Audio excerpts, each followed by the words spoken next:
Bienvenue à tous. Nouvelle étape dans les travaux parlementaires consacrés à la neutralité et au financement de l'audiovisuel public. Cette audition réunit des inspecteurs des finances et des affaires culturelles, auteurs de rapports structurants sur la réforme du financement et la transformation de France Télévisions et de Radio France. Pour suivre l'ensemble des auditions et débats parlementaires, abonnez-vous à Hémicycle, likez la vidéo et partagez-la. Bien, monsieur le rapporteur, mes chers collègues, nous entamons notre 8e et dernière audition de la semaine en recevant maintenant les représentants de l'Inspection générale des finances et de l'Inspection générale des affaires culturelles pour évoquer avec nous, en premier lieu, le rapport que vous avez commis tous les 4 en juin 2022 portant sur la réforme du financement de l'audiovisuel public. Ces deux services d'inspection, rattachés l'un au ministère de l'économie et des finances, l'autre au ministère de la culture, ont rendu là un rapport important sur des sujets dont traite cette commission d'enquête. J'ajoute que l'inspection des finances a par ailleurs rendu un rapport sur l'accompagnement de France Télévisions en novembre 2024, où il est également question de financement pérenne pour l'ensemble du secteur. Pour nous présenter ces rapports, nous avons tout d'abord le plaisir d'accueillir les 4 auteurs de ce rapport de 2022, auteurs que je vais vous présenter brièvement. Pour l'Inspection générale des finances, Madame Sandra Desmaîtres, vous avez débuté votre carrière à l'Inspection générale de 2010 à 2012, avant de devenir conseillère technique insertion dans l'emploi et emploi des jeunes et des seniors au cabinet du ministre du Travail. Après 2 ans à la mairie de Paris, sur des questions RH, services publics et modernisation, en votre qualité de directrice de cabinet d'Emmanuel Grégoire, membre par ailleurs de cette commission, vous partez pour Mayotte où vous devenez directrice adjointe de l'Agence régionale de santé, puis directrice de mission à l'antenne locale de la Caisse des dépôts. Depuis 2019, vous avez retrouvé votre administration d'origine, l'IGF. Madame Maroussia Péréinec, vous êtes administratrice de l'État. À votre sortie de l'ENA en 2019, vous rejoignez le ministère du Travail, où vous êtes nommé chef du bureau de la durée et des revenus du travail avant de rejoindre l'IGF en 2021. Vous y avez passé 3 ans. Monsieur Guy Amselem, administrateur de l'État, vous avez une longue carrière au service de l'État et plus particulièrement des politiques culturelles. À votre sortie de l'ENA en 1987, vous devenez chef du bureau du budget et de la programmation du ministère de la Culture. Vous êtes passé par plusieurs cabinets ministériels et vous devenez en 1995 directeur général de l'Union centrale des arts décoratifs, puis délégué aux arts plastiques et président du Centre national des arts plastiques. En 2010, j'accélère un peu, vous êtes devenu directeur de l'École nationale supérieure d'architecture de Paris-La Villette, puis en 2012 président de la Cité d'architecture du patrimoine, poste que vous occupez jusqu'en 2018, lorsque vous rejoignez l'Inspection générale des affaires culturelles, où vous travaillez depuis. Enfin, Monsieur Philippe Nicolas, vous êtes inspecteur général des affaires culturelles, vous avez une carrière riche, commencé sur les questions budgétaires, avant de représenter la France à la commission du budget de l'ONU en 1997. Vous avez ensuite travaillé dans le privé, vous avez confondé plusieurs start-up, on me dit dans le perfectionnement de la voix et dans les défis sportifs et culturels, et vous devenez peu après directeur financier de France Télévisions. En 2011, vous rejoignez Nicolas Demorand comme coprésident du directoire du journal Libération, et en parallèle, vous siégez également au conseil d'administration de France Médias Monde. Depuis 2020, vous êtes inspecteur général des affaires culturelles et vous êtes également vice-président du comité d'orientation du Fonds stratégique pour le développement de la presse. Je vous remercie encore une fois tous les 4 d'avoir bien voulu venir à cette convocation de notre commission d'enquête. Le premier rapport qui intéresse notre commission est donc commun à vos 2 inspections. Il date de juin 2022 et traite de la réforme du financement de l'audiovisuel public. Nous y reviendrons. J'accueille également 3 des 4 auteurs du rapport qui évoquent le déficit global de culture de l'efficience chez France Télévisions, accompagnement à la transformation de France Télévisions et de Radio France. Et pour nous en parler, monsieur Thomas Cargill, vous êtes entré à l'inspection des finances en 2017 avant d'occuper plusieurs postes au ministère de la Santé. Vous avez également travaillé dans le secteur privé. Madame Rosane Revoy, vous êtes passée par HEC et Sciences Po, vous avez multiplié des expériences notamment chez Engie, chez Compass et à la SNCF, et vous êtes entré à l'inspection des finances en septembre 2022. Et enfin, monsieur Benjamin Morales, de formation pluridisciplinaire, vous devenez juge administratif au tribunal administratif à votre sortie de l'ENA, avant d'intégrer l'inspection générale des finances. Avant de vous donner la parole pour un propos liminaire, et comme nous l'imposent les textes, je vous remercie de nous déclarer chacun tout autre intérêt public ou privé de nature à influencer vos déclarations. Et je vous rappelle qu'au terme de l'article 6 de l'ordonnance du 17 novembre 1958 relative au fonctionnement des assemblées parlementaires, les personnes auditionnées par une commission d'enquête doivent prêter serment, dire la vérité, toute la vérité, rien que la vérité. Je vais donc vous inviter chacune et chacun d'entre vous à lever la main droite et à dire « je le jure ». Merci. Merci. Merci beaucoup. Merci. Merci. Merci. Et merci. Je vous laisse peut-être commencer. Je ne sais pas comment vous êtes organisé. Commencez par vous, monsieur. Si vous voulez continuer à suivre les débats parlementaires dans leur intégralité, abonnez-vous à Hémicycle. Pour vous, s'abonner est un geste simple et gratuit, et pour nous, c'est ce qui nous permet de continuer ce travail en toute indépendance. Vous, monsieur. On voulait peut-être vous faire un petit rappel sous forme de présentation du contenu très rapide du rapport de 22, mais peut-être dites-nous avant de combien de temps dispose-t-on pour faire cette première présentation ? 10 minutes. 10 minutes, ok, bon, on va aller très vite alors. Ah. Du coup, on reviendra peut-être sur certains points dans le cadre du questionnaire et du jeu des questions-réponses. Donc je rappelle que la lettre de mission qui nous a été adressée en octobre 21, confiée aux 2 inspections, vous l'avez rappelé, une mission relative à la réforme de la CAP, Contribution à l'audiovisuel public, alors que celle-ci était adossée pour son assiette et son recouvrement à la taxe d'habitation, dont la suppression avait été actée pour l'ensemble des foyers à partir de 2023, s'agissant des résidences principales. Donc, la lettre de mission nous indiquait que la réforme de la contribution à l'audiovisuel public devait être guidée par 3 principes: une ressource pérenne et dynamique, assurant un rendement équivalent à celui de la CAP, compatible avec la garantie d'indépendance de l'audiovisuel public et l'exigence de prévisibilité de ses moyens. Outre les entretiens traditionnels qu'on a dans ce type de mission avec les opérateurs et les organisations professionnelles, l'équipe a déployé 2 moyens un peu particuliers. D'abord, un benchmark européen s'appuyant sur le réseau du Trésor auprès des ambassades, effectué au prix de 10 pays, nous y reviendrons, 10 pays d'Europe. Puis, par ailleurs, un important travail de simulation de différents scénarios de réforme, mais qui a été rendu caduc en cours de mission par l'annonce présidentielle de la suppression de la redevance. Cette mission a été marquée par plusieurs spécificités. Elle avait été confiée directement par le Premier ministre aux 2 inspections, et pas au ministre compétent. Elle avait été commandée à l'automne 21 pour une livraison en juin 22 en vue d'éclairer les décisions de la mandature suivante issue des élections présidentielles et législatives à venir. Enfin, je le disais, elle a été percutée par une annonce du président de la République pendant la campagne des élections présidentielles, de sorte que notre mission a connu 2 phases assez distinctes. Avant l'annonce du président, la lettre de mission nous demandait d'étudier différents scénarios de réforme à l'exclusion de la budgétisation. Donc nous avons exploré plusieurs scénarios sur la base du maintien d'un financement affecté. C'était la commande. Puis l'annonce du président, une fois qu'elle est intervenue, s'est traduite par l'ajout en mars 22 de nouvelles demandes émanant du cabinet du Premier ministre, portant sur 3 points. On nous a demandé de ne plus expertiser plus avant le scénario d'une contribution spécifique, car il était peu susceptible désormais d'être retenu. On nous a demandé de poursuivre l'étude du scénario d'affectation d'une fraction d'impôt existant, et enfin d'intégrer une nouvelle famille d'options correspondant à un financement de l'audiovisuel public par le budget de l'État. Voilà, donc notre rapport se divise en 4 parties sur lesquelles on va revenir très vite. Je veux juste apporter 2 précisions avant d'entrer dans le vif du sujet. D'abord, le rapport date de 22. Les inspections générales concernées par ce rapport ne font pas de suivi des suites, et l'ensemble des membres de la mission a travaillé depuis lors sur d'autres missions extrêmement variées et différentes. Les constats qu'on a faits n'ont pas été actualisés.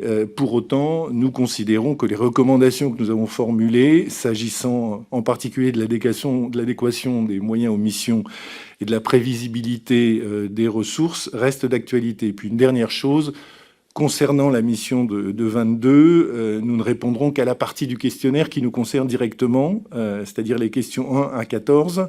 Le rapport postérieur de 24 a été élaboré par l'IGF sans l'IGAC. Nous ne l'avons pas lu, nous ne sommes pas à même de le commenter, et donc nous ne pourrons pas répondre aux questions 15 à 26.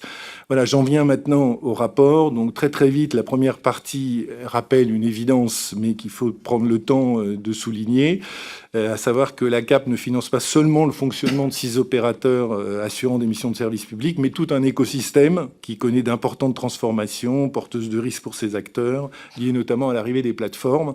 Et donc, dans ce contexte de montée des incertitudes, nous notions que l'audiovisuel jouait un rôle important en matière de fiabilité de l'information, de soutien à la production audiovisuelle, du financement et de la diffusion du cinéma et de la rémunération des auteurs. Alors dans le rapport, nous avons étudié l'évolution de la CAP, qui avait été une ressource dynamique et qui, sur la période qu'on a regardée, a fini par s'éroder du fait de plusieurs facteurs. La non-systématicité de l'indexation sur l'inflation du taux, et pour ce qui est de l'assiette, la baisse du taux d'équipement en télévision.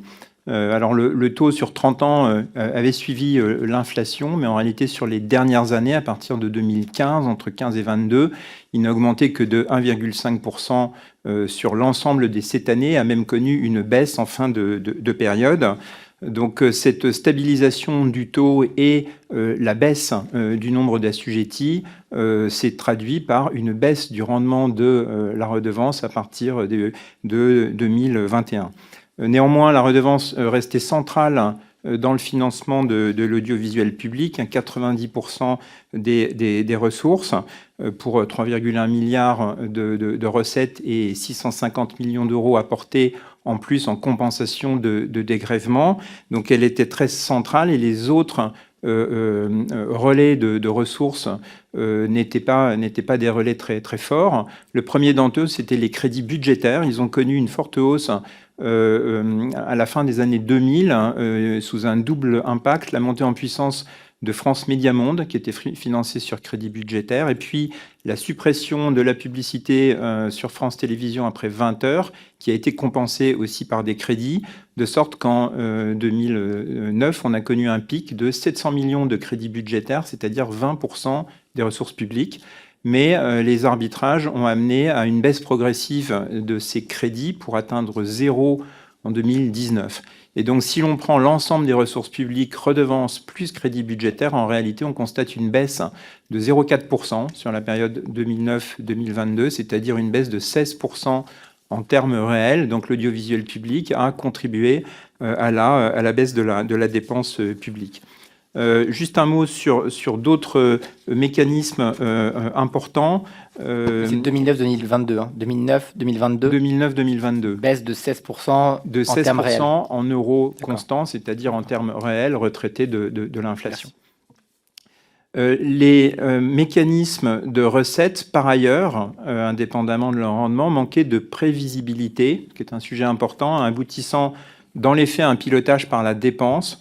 3 éléments, la hausse du taux irrégulière dont on a parlé, je n'y reviens pas, mais il y avait une indexation automatique prévue dans la loi du 5 mars 2019 qui n'a pas été appliquée régulièrement, de sorte qu'on assistait à une succession de stagnation et de coups de pouce qui rendaient du coup la ressource imprévisible d'année en année.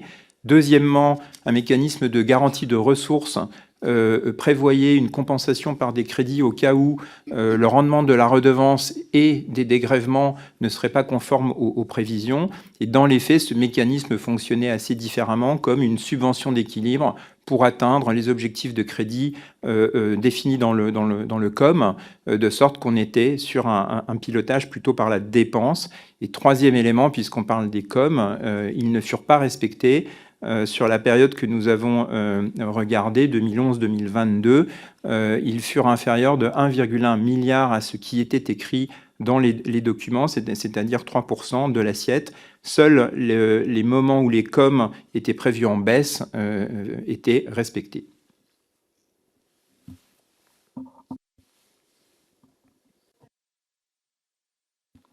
Merci. Quelques mots maintenant de l'exercice de comparaison internationale assez approfondi qu'on a réalisé, sans rentrer trop dans les détails, d'une part parce qu'on pourra y revenir ensuite, et puis parce qu'on n'a pas été capable de beaucoup actualiser ce qu'on avait dit depuis 2022 et qu'il y a inévitablement des choses qui ont pu bouger.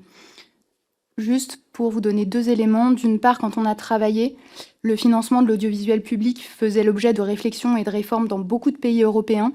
On est passé d'un modèle traditionnel de redevance qui était souvent, comme en France, assis sur la détention d'un appareil de réception à, dans beaucoup de pays, une redevance qui finalement s'impose sur le foyer ou sur l'habitation. Et dans nos exemples, il n'y avait que les Britanniques qui avaient, au moment de notre rapport, conservé un lien entre le paiement de la redevance et la détention d'un appareil. On avait également les exemples suédois et finlandais, où là, on était sur un impôt spécifique affecté au financement de l'audiovisuel public, donc un impôt assis sur les revenus. Et dans les autres pays que l'on avait regardés, c'était le financement par le budget de l'État qui était la règle, avec en plus quelques taxes affectées en Espagne. Ensuite, peut-être ce qui nous a le plus intéressé, ce sont les dispositions existantes qui concernaient les garanties d'indépendance et de pluriannualité. Ainsi, on a quelques pays qui ont des niveaux de garantie d'ordre constitutionnel ou équivalent, en tout cas supérieur à la loi normale. C'est le cas de l'Allemagne, du Royaume-Uni et de la Suisse.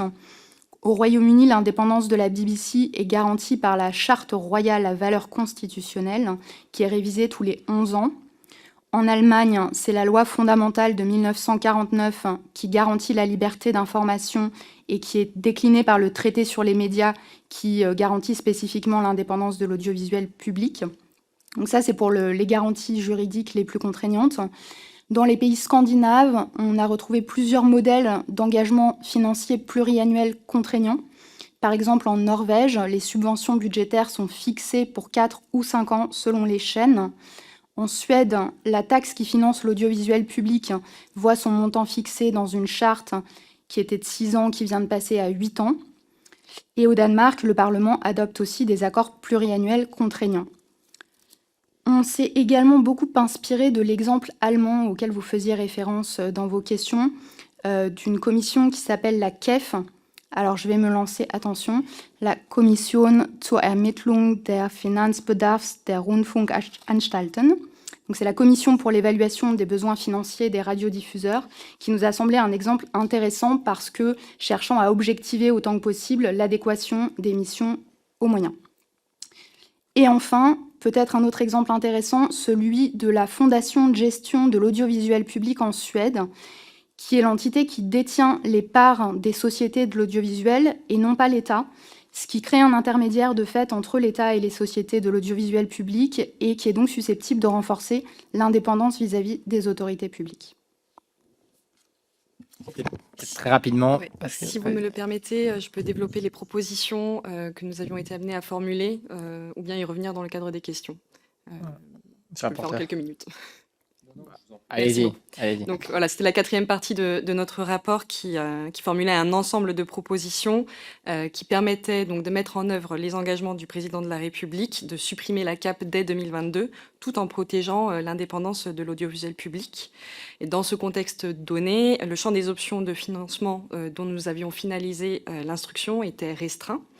Le scénario d'un prélèvement ad hoc était écarté. Donc demeuraient 2 options, à savoir l'affectation d'une fraction d'impôt existant, TVA ou impôt sur le revenu, ou le financement par le budget de l'État. Donc concernant l'affectation d'une fraction d'impôt existant, TVA ou IR, cela limitait les changements par rapport à la situation préexistante, puisque le financement continuait à relever de la partie recette de la loi de finances et donc à exclure ce financement du champ de la régulation budgétaire. Nécessitait toutefois une modification de la LOLF, la loi organique sur les lois de finances, à compter de 2025. Concernant le financement par le budget de l'État, cette option aurait conduit à inclure la mission audiovisuelle publique dans le champ de la norme de dépenses. Elle présentait plusieurs risques, et en particulier un risque de volatilité. La mission donc avait étudié les conditions dans lesquelles mettre en œuvre ces options pour être conforme aux exigences tant constitutionnelles que conventionnelles d'indépendance de l'audiovisuel public, sur lesquelles nous pourrons revenir également. Vous aviez des questions à ce sujet. La mission avait identifié en effet un risque non nul de censure par le Conseil constitutionnel si la CAP avait été remplacée par une budgétisation sèche, c'est-à-dire sans que des garanties procédurales soient prévues concernant les 3 piliers de l'indépendance financière, que sont premièrement l'adéquation des ressources aux missions, deuxièmement la prévisibilité des ressources et troisièmement l'absence de gel infra-annuel. Les 3 principales propositions de la mission pour une réforme du financement de l'audiovisuel public prennent ainsi en compte ces 3 piliers. Donc pour le premier pilier, afin d'assurer un niveau de ressources adapté aux missions, la mission proposait de créer une commission technique indépendante sur le modèle de ce qui existe en Allemagne, chargée d'estimer ce niveau. Cette commission serait intervenue à 3 étapes, à la définition des besoins de façon pluriannuelle au moment de l'élaboration des COM, pour évaluer les COM à mi-parcours, et enfin pour délivrer un avis au cas où le gouvernement aurait décidé de s'écarter de la trajectoire des COM en cours d'exécution.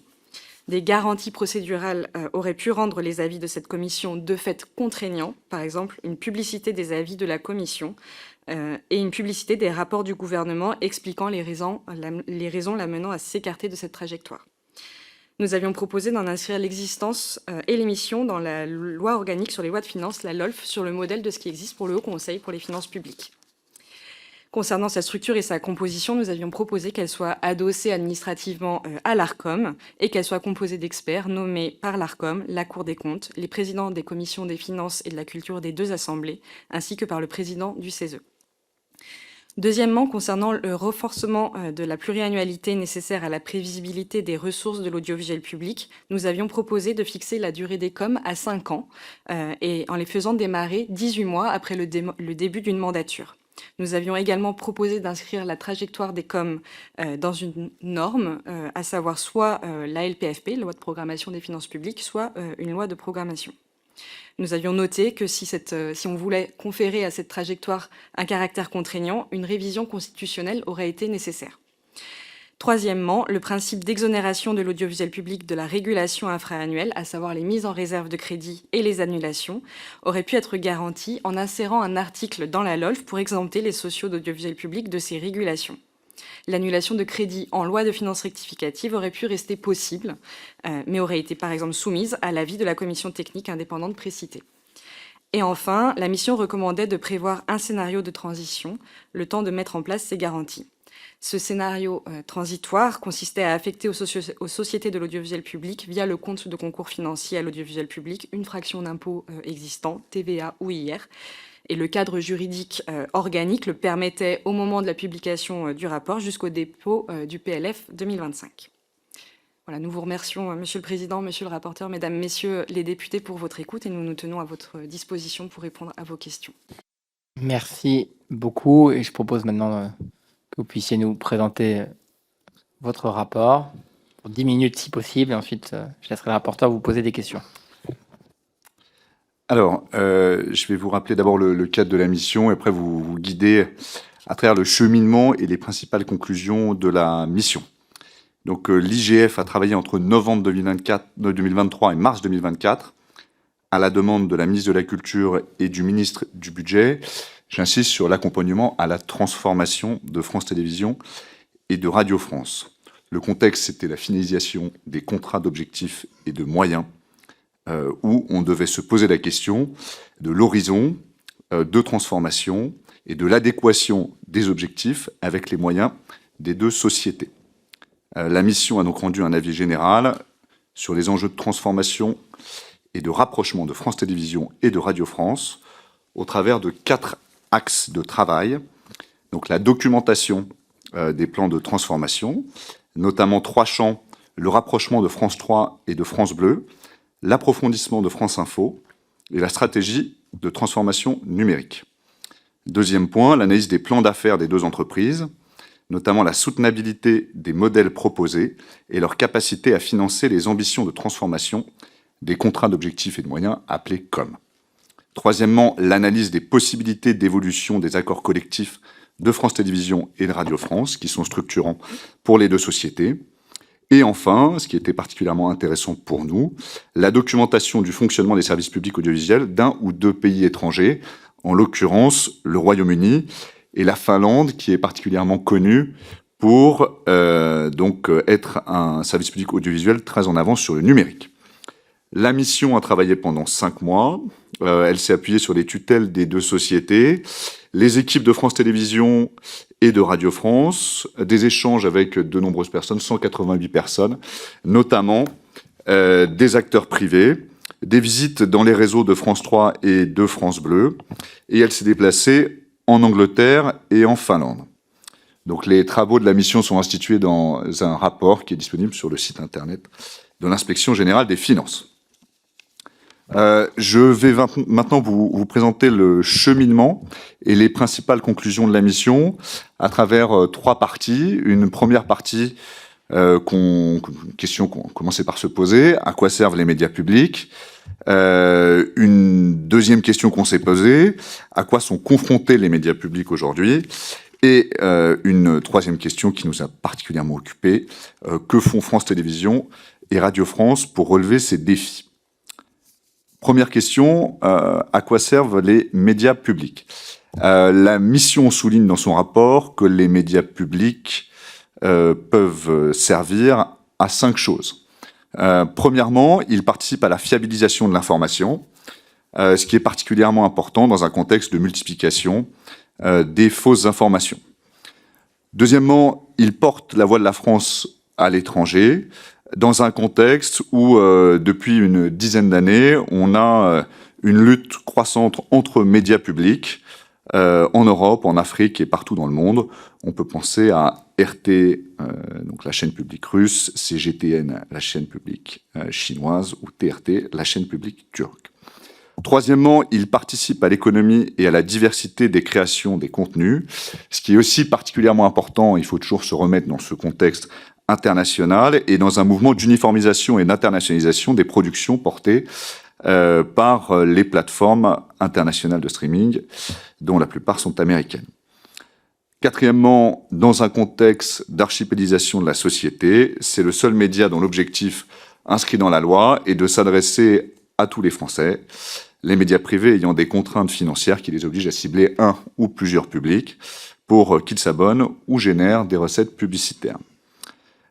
Cinquièmement, et c'est aussi un point sur lequel nous aimerions insister, les médias publics renforcent l'écosystème des médias français en général, dans un contexte de concurrence mondiale frontale avec des géants donc américains ou chinois, si on pense à TikTok, dont l'influence dans la société va croissante, et on peut renvoyer là-dessus aux conclusions de la commission d'enquête parlementaire sur les effets psychologiques de TikTok sur les mineurs de septembre 2025. Deuxième question à laquelle on a cherché à répondre, c'est à quoi sont confrontés les médias publics aujourd'hui. Donc les médias publics, comme les médias traditionnels, sont confrontés à 5 défis importants. Premièrement, les écrans se multiplient, donc on a des télévisions, des ordinateurs, des tablettes, des smartphones. Deuxièmement, les télévisions, qui étaient le canal principal, notamment particulièrement pour France Télévisions, sont désormais des télévisions connectées, qui représentent plus de 80% du parc des télévisions aujourd'hui. Et quand on allume sa télévision connectée, on ne tombe plus sur une chaîne de la TNT, mais sur une page d'accueil où, principalement, on a le choix sur des plateformes de streaming internationales. Troisièmement, la consommation se fracture entre les générations. Et là où avant, on constatait une consommation des médias qui était de l'ordre qui était commune pour 60% des 16-34 ans et des plus de 55 ans. Donc en gros, plus de 60% des gens regardaient à peu près la même chose. On est tombé à 8% aujourd'hui. Et donc on a un éparpillement des consommations des médias. Quatrièmement, l'offre numérique prend inéluctablement le pas sur la radio et la télévision linéaire, dont les audiences vieillissent et fléchissent d'environ 1% par an depuis 2012, sans toutefois s'effondrer. Par conséquent, les acteurs du numérique captent une part croissante des publics et des recettes publicitaires, ce qui pose donc des enjeux très importants pour les médias traditionnels. Les médias traditionnels doivent donc faire 2 choses, continuer à servir leurs audiences et deuxièmement, investir sur les nouveaux usages. On en vient au cœur du sujet, c'est que font France Télévisions et Radio France pour relever ces défis. Je vais d'abord vous parler de France Télévisions, de Radio France, puis, pour terminer, des initiatives communes entre les deux. Alors, 5 points sur France Télévisions. France Télévisions, globalement, est en position de force sur le linéaire. Premier point. Deuxième point, sur le numérique, elle fait face à une concurrence féroce. Et on a ces 4 plateformes, France TV, France TV Info, Oku et Lumni, qui ont des audiences en croissance continue, mais qui doivent donc se battre face à des acteurs qui viennent de partout. L'enjeu pour l'entreprise, c'est ce pivot vers le numérique. Donc, troisième point, un des points qui est vraiment fondamental dans notre rapport, c'est que la mission a estimé en mars 2024 que le groupe était encore trop centré sur le linéaire et devait afficher une priorité très claire sur le numérique à tous les niveaux. Pour cela, et c'est le quatrième point, il faut investir fortement sur le numérique, sur des programmes et sur des nouveaux formats. Or, et là, c'est l'analyse des comptes qui ont fourni les éléments à la mission, on souligne qu'il y a un risque que France Télévisions n'ait pas le moyen de cette stratégie. La trajectoire financière qui était présentée sur 2024-2028 présentait de manière très transparente un déficit, enfin un besoin de financement très précisément de 200 millions d'euros, que l'entreprise estimait pouvoir réaliser à partir d'un plan d'économie et de performance très ambitieux. En étudiant en détail ce plan d'économie et de productivité, on a estimé que seuls 50 millions d'économies pouvaient raisonnablement être réalisés dans les délais, et le reste n'étant pas assez documenté. Notre préoccupation, c'était que pour être à l'équilibre, les coupes risquaient de peser sur les coûts les plus variables de l'entreprise, en l'occurrence les programmes et le numérique, et donc tout là où il est important d'investir aujourd'hui. Concernant Radio France, 3 points. La situation était un peu différente. La concurrence est moins forte et Radio France est en position de force et sur le linéaire et sur le numérique. La trajectoire financière qui nous était présentée présentait pour le coup un besoin en financement non couvert de l'ordre de 20 millions d'euros, et on considérait que c'était à la portée de l'entreprise de pouvoir couvrir ce besoin en financement. Toutefois, dans un contexte où on a vraiment un bouleversement des usages dans les médias, on a considéré que l'orientation stratégique de Radio France n'était pas assez ambitieuse et qu'il devait y avoir des efforts de productivité et de réorganisation supplémentaires pour être à la hauteur des enjeux dans les années à venir. Rapidement sur les initiatives communes, globalement, les entreprises avaient des intérêts évident à converger sur l'information, la proximité et l'innovation technologique, ce qu'on appelle la convergence des médias. Tout le monde, globalement, va faire du son, de l'image, que ce soit la radio et la télé. Donc, ça a vocation à aller et sur les réseaux sociaux et sur les plateformes. Donc, il est intéressant d'investir en commun et non de façon parallèle pour les deux sociétés. Il y a des chantiers qui ont été lancés il y a plusieurs années, notamment les projets France Info et ICI, qui sont des projets sur l'information et sur la proximité, des projets communs entre Radio France et France Télévisions, mais qui avaient encore peu avancé lors de la mission. Le principal blocage, il est évident, c'était l'absence de gouvernance unifiée sur ces projets et donc des difficultés à prendre des décisions à chaque étape de ces projets. La mission recommandait donc une intégration totale de France Info et une intégration totale des réseaux de proximité. En conclusion, la mission estime qu'un rapprochement par le haut aurait du sens. Ce n'était pas le cœur de la mission, mais la mission s'est exprimée sur le sujet, à condition de se faire donc au service de l'avenir et des publics que l'audiovisuel public a du mal à toucher aujourd'hui, et que ce rapprochement devait être accompagné d'un plan d'efficience et de modernisation profonde des organisations.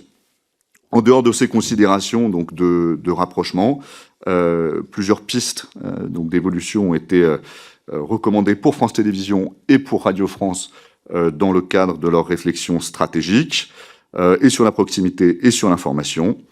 Globalement, la mission recommandait une démarche de modernisation de leur cadre social, sur lequel on reviendra peut-être, et de recherche d'efficience et de productivité. Merci. Merci. Juste pour celles et ceux qui nous écoutent, rapprochement par le haut, ça veut dire pour vous holding, fusion? Voilà, il y a 2 pistes qui avaient été évoquées, la fusion et la holding.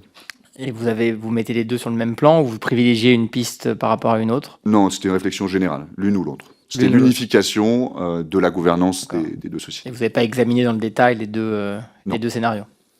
D'accord. Merci, merci pour ces éléments précieux qui vont nourrir nos travaux, nos réflexions. Et moment venu, le rapport, monsieur le rapporteur.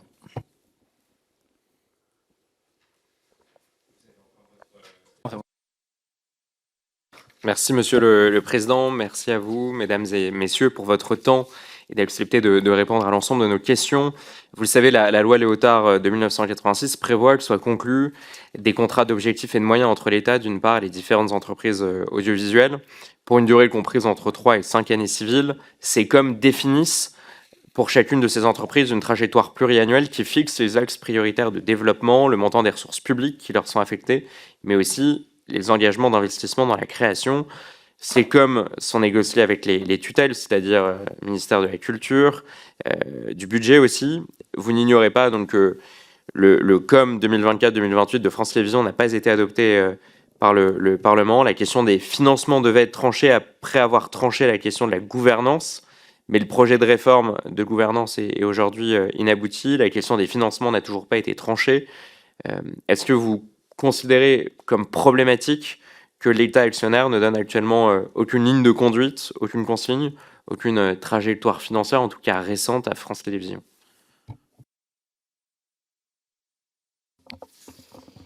Alors, effectivement, ce que le rapport montre, notre rapport, c'est que l'absence de com, ou bien d'ailleurs des com tardifs, ou encore des com remis en cause en cours de réalisation ne sont pas choses nouvelles. Et donc, notre rapport m'a traité de ces sujets. Une telle situation engendre de l'imprévisibilité, alors même de l'imprévu, quand c'est en dernière minute, quand ce sont des régulations infra-annuelles que nous proposions justement de neutraliser dans nos propositions. Quand on a ça, bien sûr, on fragilise toute structure par rapport à une situation où l'entreprise dispose d'une trajectoire existante et respectée. C'est clair. Et la nécessité de s'ajuster en permanence, de façon pluriannuelle, annuelle, c'est un frein à la gestion courante, à la bonne gestion. C'est aussi un frein à toute projection et à toute réforme structurelle, notamment quand il est question de faire des transitions de type numérique. Donc clairement, disposer de com stable et respecté est quelque chose de positif pour les sociétés. Et de ce point de vue-là, il nous semble que les propositions de notre rapport demeurent pertinentes et qu'au passage, on s'inscrit complètement dans la ligne du règlement européen qui a été adopté le 11 avril 2024 et qui, dans son article 5, insiste justement sur la nécessité de disposer de ressources financières suffisantes, durables et prévisibles.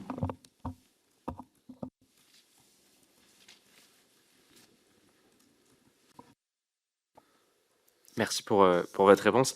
Concrètement, qu'est-ce que ça, peut-être pour mieux comprendre, qu'est-ce qui implique l'absence de contrat d'objectifs et de moyens pour l'État actionnaire comme pour les sociétés de l'audiovisuel public? Est-ce qu'avec un peu de recul, ça veut dire que les sociétés comme France Télévisions disposent d'une autonomie plus importante pour fixer leur propre agenda budgétaire? Qu'est-ce que ça change au quotidien dans le pilotage budgétaire de ces entreprises?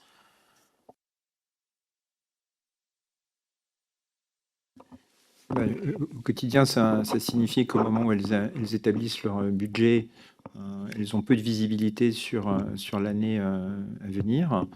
Et ça signifie que si elles veulent s'engager dans une réforme de long terme, donc une réforme qui nécessite des négociations compliquées en interne, des évolutions de structure, des basculements stratégiques, comme par exemple la bascule vers le numérique, elles ne disposent pas d'une trajectoire financière qui leur permette d'échafauder des plans sur le long terme. Et donc c'est forcément beaucoup plus compliqué pour elles de se projeter.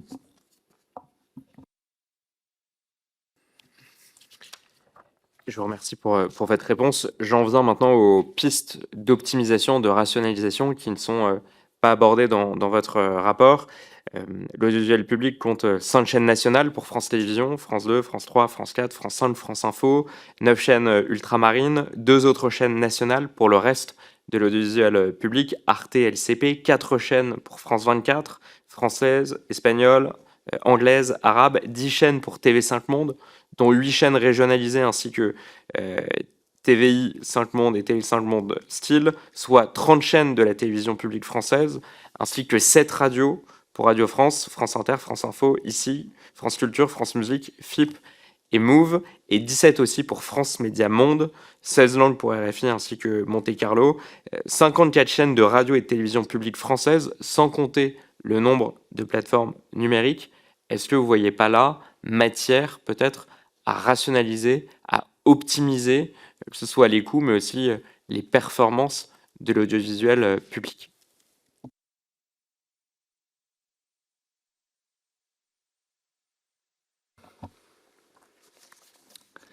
Alors, je pense que c'est une question extrêmement intéressante. On a essayé de soulever en introduction tous les enjeux que traitaient les médias publics aujourd'hui, qui sont aussi bien nationaux qu'internationaux.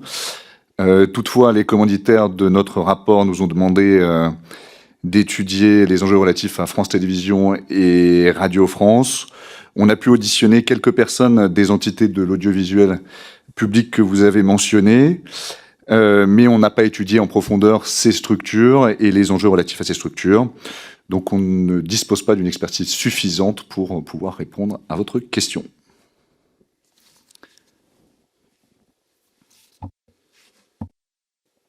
Je m'étonne que vous n'ayez pas abordé cette piste de la rationalisation, vu le nombre de chaînes, 54 chaînes de radio et de télévision publiques.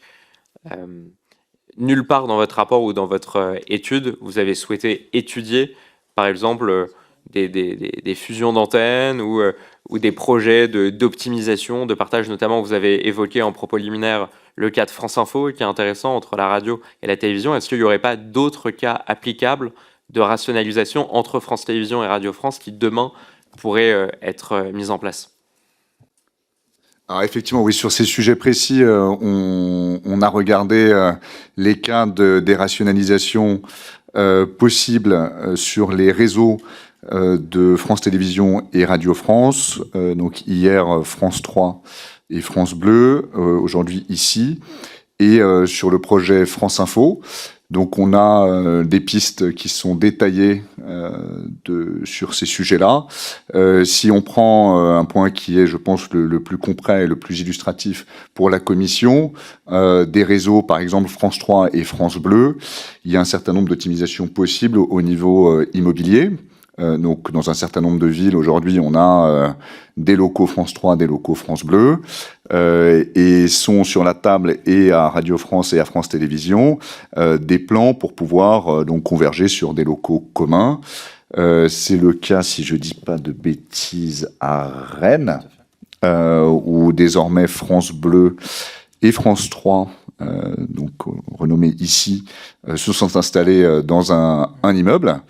Et il y a beaucoup d'autres donc pistes d'optimisation, que ce soit donc l'optimisation classique quand on a un rapprochement sur un réseau aussi large, que ce soit sur les fonctions support, que ce soit sur un certain nombre d'outils de production qui permettraient donc de tirer des économies qui ont été documentées par les deux entreprises. Voilà, donc ça c'était sur France Info et le réseau de proximité, mais je rappelle qu'on n'est pas allé au-delà du périmètre de France Télévisions et Radio France. Juste une question au terme de votre rapport, est-ce que vous considérez que toutes ces coopérations qu'on appelle par le bas, c'est-à-dire que les entreprises puissent coopérer sur des projets, sont impossibles? Qu'est-ce que ça... Parce que vous... Enfin, ma conviction à moi, si je dois le dire, c'est que je pense qu'il faut une réforme de la gouvernance pour pouvoir mener à bien toutes ces coopérations. Mais ce qui compte, c'est pas ce que je pense, c'est ce que vous pensez vous. Est-ce qu'au terme de votre rapport, vous considérez que pour mener ces coopérations, c'est-à-dire arriver à créer un véritable France Info qui rapprocherait la télévision et la radio, le rapprochement des médias de proximité, toutes ces coopérations que vous appelez de vos voeux, est-ce que pour vous, il faut aujourd'hui une réforme de la gouvernance pour les mettre en œuvre, ou est-ce qu'elles peuvent se faire sans réforme de la gouvernance, c'est-à-dire sans créer une holding ou sans fusionner les entreprises? Et si on peut le faire sans holding ou sans fusion, qu'est-ce qu'il faut? Qu'est-ce qui manque? Donc nous, dans notre rapport, on l'écrit très clairement, il faut à minima une gouvernance unifiée au niveau des projets. Donc il faudrait une gouvernance unifiée avec un directeur unique de France Info, avec un directeur unique des réseaux de proximité. Donc ça semble indispensable pour que ces projets puissent avancer. Et ce que sous-entendait la conclusion de mon propos liminaire, c'était que une gouvernance unifiée au niveau des sociétés permettrait donc de résoudre encore plus efficacement tous les conflits potentiels qui sont apparus dans la conduite de ces deux projets. Merci. Merci pour votre réponse. Pour poursuivre sur ce sujet des rapprochements, vous recommandez un certain nombre de jalons de rapprochement entre les deux groupes principaux de l'audiovisuel public, Radio France et France Télévisions, mais vous soulignez dès l'introduction de votre rapport que, je le cite, les intérêts sociaux des sociétés ne sont pas alignés, les structures institutionnelles et budgétaires non plus. Qu'est-ce que vous entendez par là? Que faudrait-il faire pour aligner ces intérêts et ces structures? Alors oui, globalement, c'est peut-être une façon un peu complexe de dire que on a deux circuits budgétaires qui sont distincts, on a deux modes de gouvernance qui sont différents entre les sociétés, et on a deux affectio societatis qui sont différents par définition, parce que c'est deux sociétés qui sont différentes. Et donc ces différences impliquent de la rigidité à tous les niveaux, c'est-à-dire quand il faut se mettre d'accord sur un budget, il faut passer à travers une procédure budgétaire chez Radio France, à travers une procédure budgétaire qui est différente chez France Télévisions, et que si on avait une structure commune, on aurait par définition un intérêt social commun, un affectio societatis commun, une procédure budgétaire commune qui permettrait donc de fluidifier l'ensemble des décisions à prendre sur ces sujets. Merci pour votre réponse. Je voudrais vous solliciter sur un point important, qui a d'ailleurs fait l'objet de nombre de questions qu'on a posées aux anciens ministres de la Culture, à Madame la ministre ce matin, à Delphine Ernotte également, au président de la 3e chambre de la Cour des comptes qui est venu aussi devant nous, qui n'a pas compris d'ailleurs la communication financière du groupe France Télévisions. Je pense que vous voyez la question que je vais vous poser, mais j'ai été très surpris de la lecture des différents communiqués de presse de France Télévisions, notamment l'un des derniers, c'était suite au conseil d'administration du 13 mars 2025. France Télévisions a publié un communiqué dans lequel on peut lire, c'est le titre, « Le conseil d'administration de France Télévisions approuve des comptes à l'équilibre pour la 9e année consécutive ». Alors pourtant, dans le rapport de la Cour des comptes, on peut lire et découvrir que le résultat net du groupe est déficitaire à 3 reprises, 2018, 2021 et 2022. Le résultat d'exploitation, lui, est déficitaire à 5 reprises, 2020, 2021, 2022, 2023 et 2024. Et pourtant, dans ce même communiqué qui est assez court, par ailleurs, on parle de, je le cite, politique de gestion rigoureuse du groupe, encore de pilotage dynamique de ses ressources, ou enfin de maîtrise des dépenses. Bon, vous conviendrez que ce communiqué laisse penser que le groupe, à quelques semaines du renouvellement de la reconduction éventuelle de Delphine Ernotte en 2025, se serait félicité de résultats qui ne sont pas du tout cohérents par rapport à la réalité financière de France Télévisions. Donc on peut aussi, nous, dans le cadre de cette commission d'enquête, avoir des doutes sur la sincérité à minima de la communication de France Télévisions.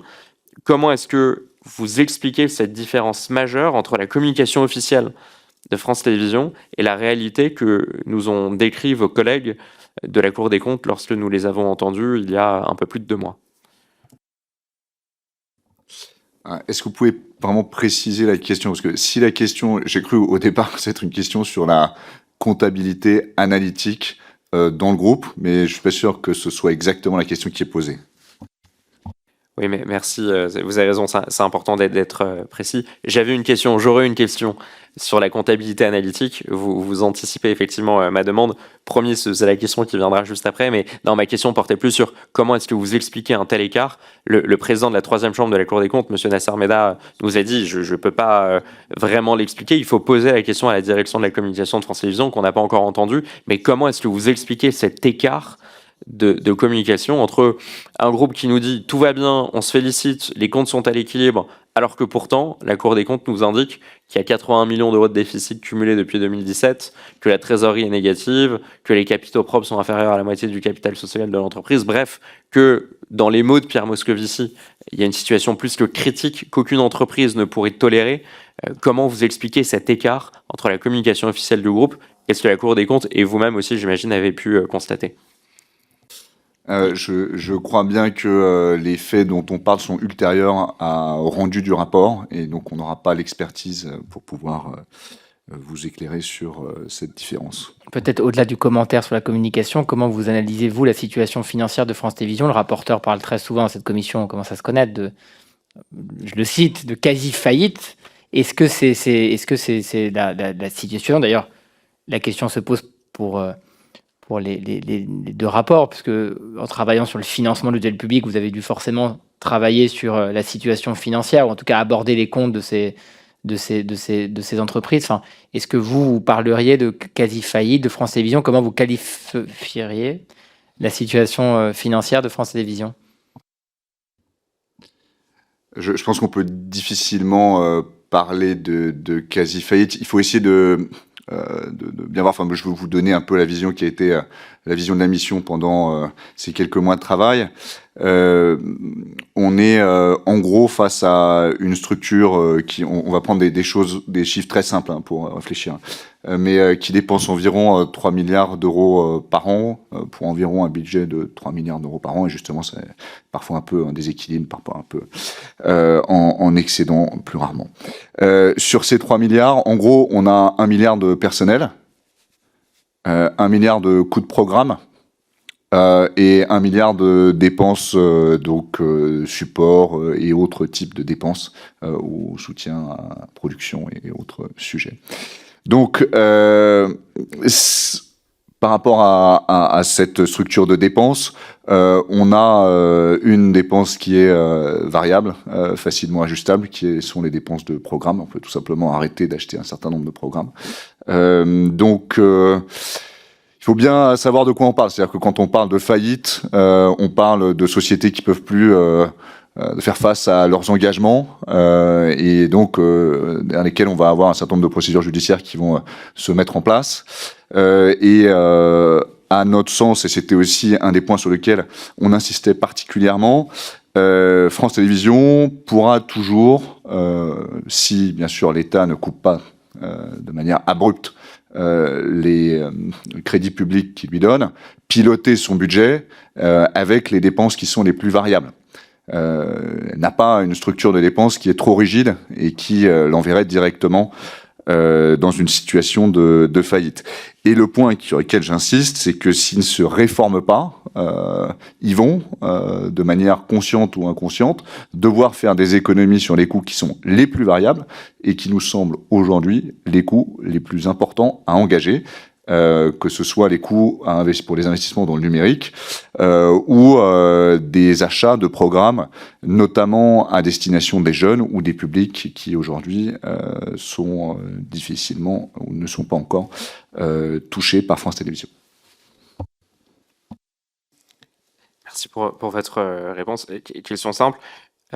Vous qui êtes, qui êtes des spécialistes des finances publiques, quels sont les artifices comptables, en tout cas quels sont les mécanismes comptables qui permettent à une entreprise publique de clamer que ses comptes sont à l'équilibre depuis 9 ans, alors que le déficit cumulé depuis 2017 est de plus de 80 millions d'euros? Je pense que c'est assez intéressant. On parle d'événements exceptionnels qu'on peut isoler, notamment peut-être du résultat d'exploitation, pour que les Français comprennent bien, parce que je pense que c'est un point très important, la différence entre la communication et ce que la Cour des comptes, et vous avez pu constater, comment comptablement on peut isoler des événements exceptionnels. Est-ce que c'est ça, ce mécanisme comptable, ou est-ce qu'il y en a eu d'autres qui ont permis au commissaire aux comptes, effectivement, de mettre des comptes à l'équilibre sur le papier?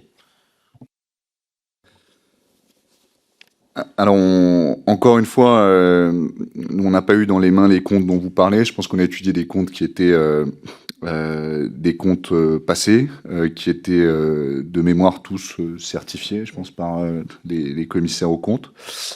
Et nous, on a étudié des trajectoires qui étaient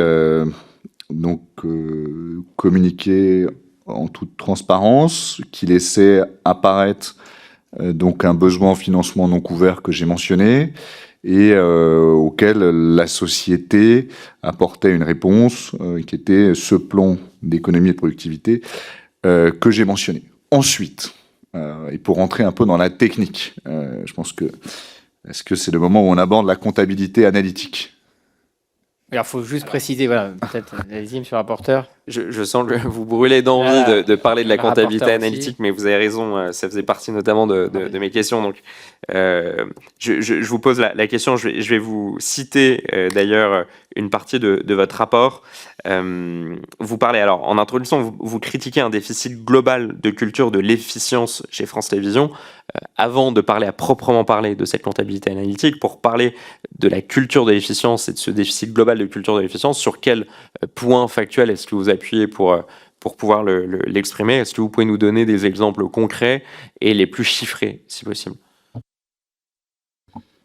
Donc on a beaucoup insisté sur la culture de l'efficience chez France Télévisions parce que l'équilibre du budget qui était présenté sur la trajectoire du COM reposait sur un plan d'économie et de performance.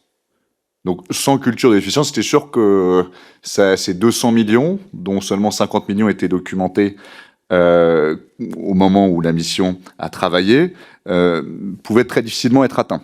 Donc encore une fois, c'était essentiel de renforcer cette culture de l'efficience. Alors pourquoi est-ce qu'on a conclu à un déficit de culture d'efficience? Je mettrai 3 points en avant.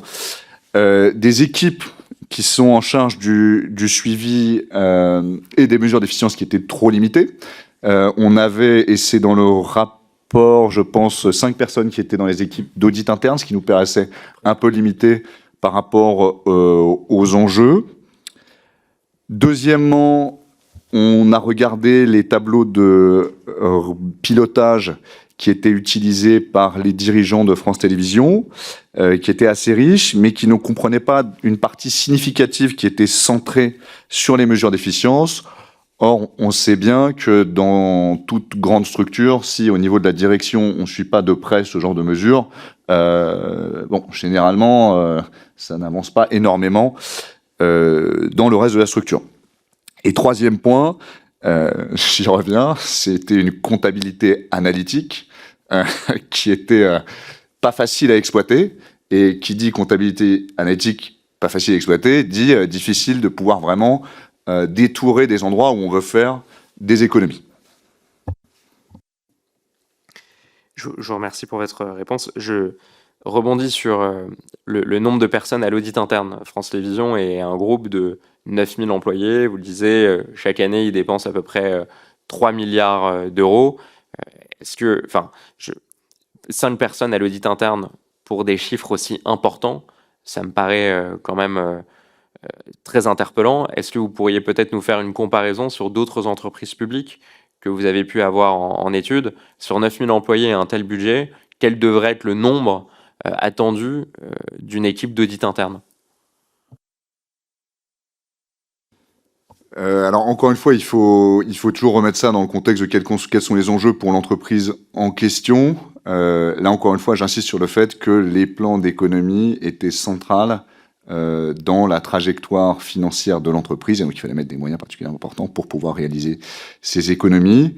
Nous n'avons pas étudié d'entreprises comparables, ni leur équipe d'audit. Je regarde mes collègues de l'Inspection générale des finances. Effectivement, ça paraît un peu léger, mais ensuite, on va jamais trouver dans des équipes d'audit interne ou dans des inspections générales, on trouvera jamais des centaines de personnes non plus.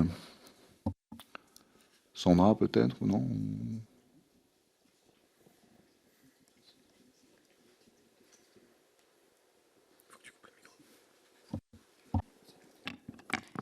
Non, c'est pas une réponse directe, mais l'un des intérêts qu'on avait vu à la commission allemande que je mentionnais tout à l'heure, c'est que c'est une entité indépendante qui est composée notamment de professionnels de l'audit qui ont pour mission d'expertiser les besoins déclarés des sociétés de l'audiovisuel public en ayant en tête les éléments que vous mentionnez de comparaison par rapport au secteur économique. Enfin, c'est vraiment des spécialistes du secteur et des finances des sociétés. Et donc voilà, ça nous semblait aussi intéressant de pouvoir faire intervenir des acteurs tiers dans la perspective d'expertiser l'état financier des sociétés et leur capacité à tenir des trajectoires qui leur seraient fixées par leur tutelle. Merci pour vos réponses.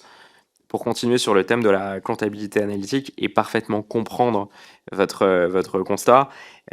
Dans votre rapport et dans votre proposition donc du rapport de mars 2024, c'est la 4e proposition, vous expliquez, je cite, il faut améliorer les outils de comptabilité analytique en distinguant notamment la composante masse salariale par type de contenu. Lorsque Delphine Ernotte a été auditionnée le mercredi 10 décembre, elle nous a expliqué, je lui ai posé une question sur le sujet, et notamment sur votre rapport. Et bon, elle nous a expliqué que tout allait bien et qu'ils avaient bien chez France Télévisions une comptabilité analytique, qu'elle ne souffrait d'aucune difficulté d'exploitation. Vous nous expliquez que cette comptabilité analytique, malgré tout, est extrêmement difficile à exploiter. Est-ce que vous pouvez nous préciser ce qui pourrait être amélioré dans la comptabilité analytique de France Télévisions et pourquoi aujourd'hui elle est difficile à exploiter? Alors, aujourd'hui, France Télévisions dispose d'une comptabilité métier et d'une comptabilité par nature. Donc, on a un certain nombre de métiers, ça va être sport, information, proximité et autres, où on sait combien d'argent est dépensé par métier. On a une comptabilité par nature, où donc on va avoir les charges de personnel, les achats, l'immobilier et autres qui existent. Toutefois, c'est là où on trouve un peu des sujets pour notamment les missions de l'Inspection générale des finances ou de la Cour des comptes. Les outils de comptabilité interne permettent difficilement de croiser les deux et donc d'éclater aussi finement qu'on le voudrait l'ensemble des métiers par nature ou inversement nature par métier.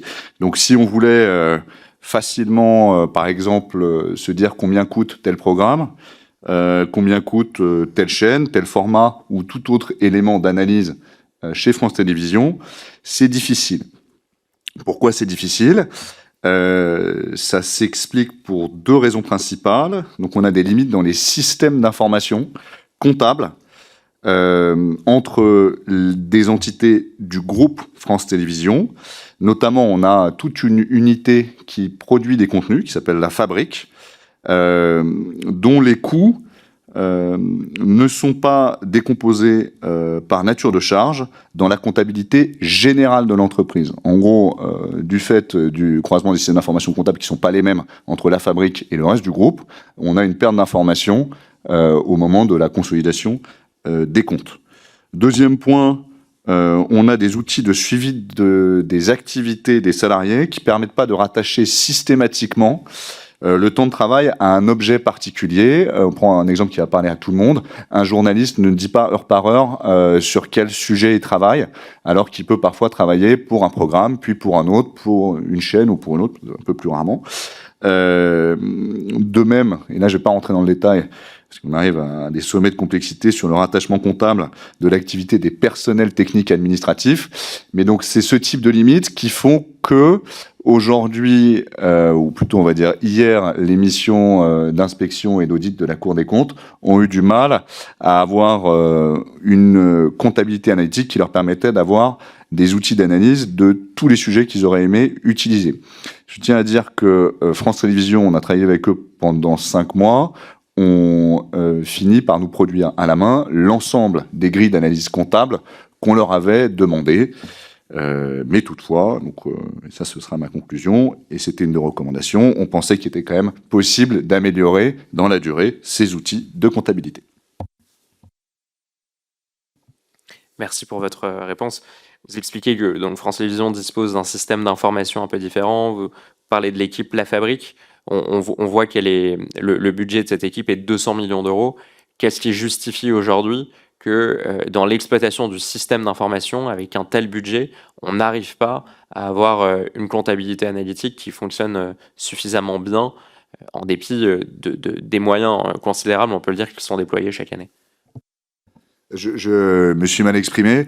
La Fabrique a un système de comptabilité qui fonctionne bien, le reste du groupe aussi, mais le problème c'est quand on consolide les deux, on a une perte d'information du fait de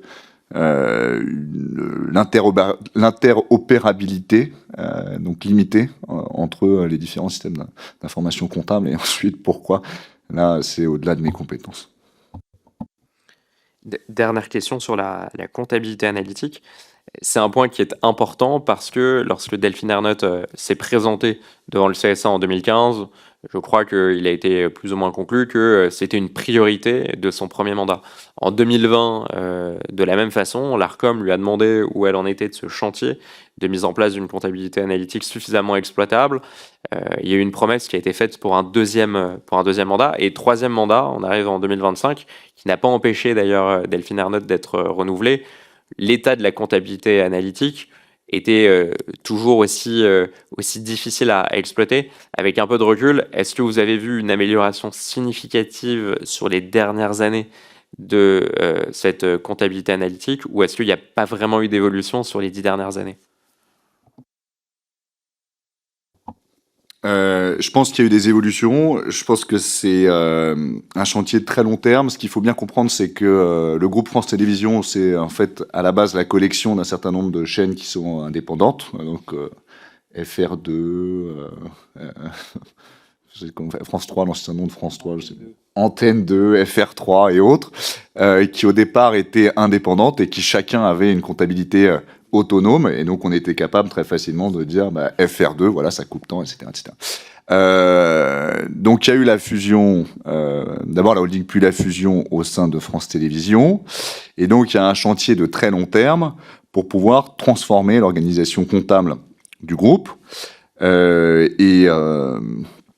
je pense que vous le savez, en tout cas tous ceux qui ont eu un jour à gérer les comptes, c'est que c'est pas seulement des chiffres, c'est aussi une vision de l'entreprise, une organisation comptable, et donc qu'on passe progressivement d'une comptabilité qui était simplement une comptabilité de chaque chaîne à une comptabilité qui est beaucoup plus complexe, puisque on est beaucoup plus sur une comptabilité qui va être des contenus qui vont avoir vocation à aller un sur une plateforme, un sur une chaîne et autre part.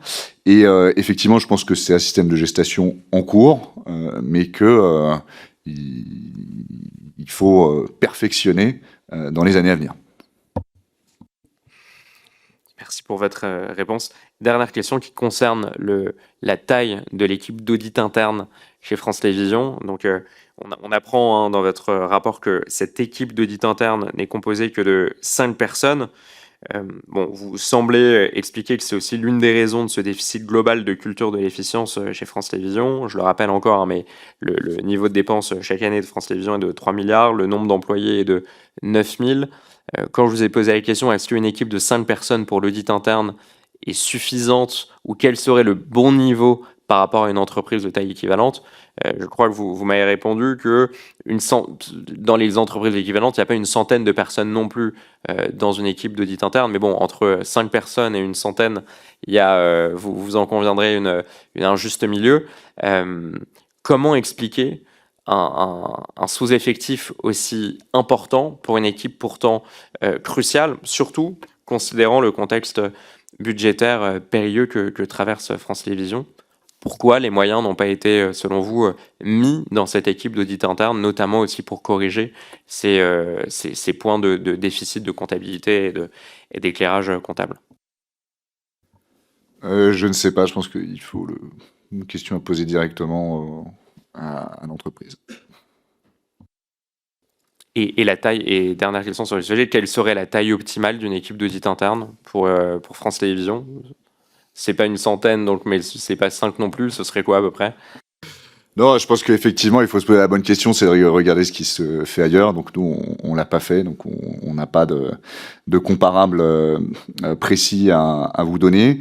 Et puis, il faut regarder les enjeux en cours, c'est-à-dire, encore une fois, quelle est l'ambition des équipes qui vont avoir à définir et suivre dont toutes les mesures de performance et d'efficacité. Il faut savoir que les équipes d'audit interne ne s'occupent pas que de ça, elles s'occupent aussi principalement de tout ce qui est risque de fraude et autres.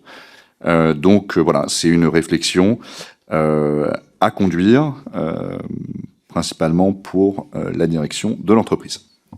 Merci, je vais donner la parole à notre collègue de la droite républicaine. Oui, bonjour à vous. Je vais revenir sur cette comptabilité analytique. Dans notre monde moderne, c'est quand même un outil de pilotage qui est indispensable, d'autant plus quand on connaît les chiffres du groupe. Alors, moi, j'ai plusieurs questions. Je m'étonne un peu quand même que les délais de mise en place de cet outil et surtout leur uniformisation soit si long. Je m'explique, dans le privé, quand il y a une acquisition, une croissance externe, eh bien, on demande à l'entreprise qui a été absorbée de se coller au système qui fonctionne pour le groupe. Et bien évidemment, ça met pas autant de temps, sinon ce serait difficile pour les commissaires aux comptes de donner des avis. Donc je m'étonne un peu de ces délais extrêmement longs, hein, dans le bon sens. De deux aussi, ça me paraît très compliqué de piloter avec efficience une entreprise d'une telle taille, avec des métiers aussi variés, si l'outil n'est pas performant. Et là, c'est sur le ton de l'information que je pose cette question, en me disant, mais comment définir si une activité est rentable, si elle est perfectible, si on peut l'optimiser, s'il faut s'en séparer, si on n'a pas un outil efficient. Question toujours dans le même sens, qui a aujourd'hui mis en place le progiciel, ou en tout cas l'outil qui permet de faire fonctionner cette comptabilité analytique? Est-ce que c'est un montage un peu baroque qui vient de l'entreprise elle-même, ou est-ce qu'on a fait appel à des spécialistes mondiaux qui sont assez spécialisés dans le domaine? Parce que bien évidemment, c'est pas la même efficience. Et enfin, et c'est pas l'objet de mon propos que d'être accusateur, mais on a tous en tête que quand ce genre d'outil fonctionne mal, malheureusement, ça peut dissimuler, non pas de la fraude, mais ça peut dissimuler en tout cas des activités qui sont structurellement déficitaires. Donc voilà, moi je m'attacherai un peu à savoir comment on en est là, d'où vient l'outil, quel délai s'est donné la direction et le management pour le changer, parce que c'est pareil, il y a des managers sans pilotage efficient, ça paraît très compliqué d'être efficace. Merci. Alors, dans le désordre, désolé, j'ai beaucoup de questions. Donc, il y a 3 principaux outils qui sont utilisés par la direction financière. Donc, on a SAP, universellement connu, BPC. Donc, SAP, c'est pour la comptabilité générale et analytique. BPC, c'est saisie budgétaire des requêtes. Et BO, un outil de reporting financier et de ressources humaines. Il y a ce qu'il faut. Ensuite, donc ce que la mission a constaté, qui n'est pas uniquement, je pense, le cas chez France Télévisions, c'est que, en fait, plus on va descendre dans les organigrammes, plus les managers vont être très au courant de ce qui se passe dans leurs équipes et vont manager à la fois les hommes et les moyens en fonction des objectifs qui leur sont donnés. Là où effectivement on a trouvé des limites, c'est quand on consolide l'ensemble et quand on essaye d'avoir des visions qui sont un peu hors du cadre et qui sont pas et la comptabilité par nature et la comptabilité par métier, qui sont les principaux méthodes d'analyse suivies au niveau de la direction. Et quand on essaie de jouer effectivement avec ces chiffres, il y a de la rigidité. Est-ce que la direction en a conscience? Quand on en parlait avec elle à l'époque de la mission, la réponse est oui. Quel est le calendrier qui a été posé pour pouvoir faire évoluer la situation? Nous ne savons pas. Merci beaucoup de ces réponses précises, monsieur le rapporteur. Merci, monsieur le président. Sur le manque de culture de l'efficience, vous le déplorez aussi chez Radio France.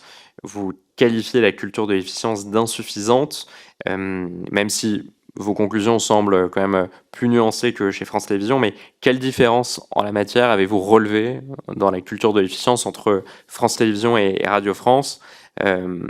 Et est-ce que cette différence de culture de l'efficience expliquerait aussi la différence de la situation financière aujourd'hui que traversent les deux entreprises? Alors,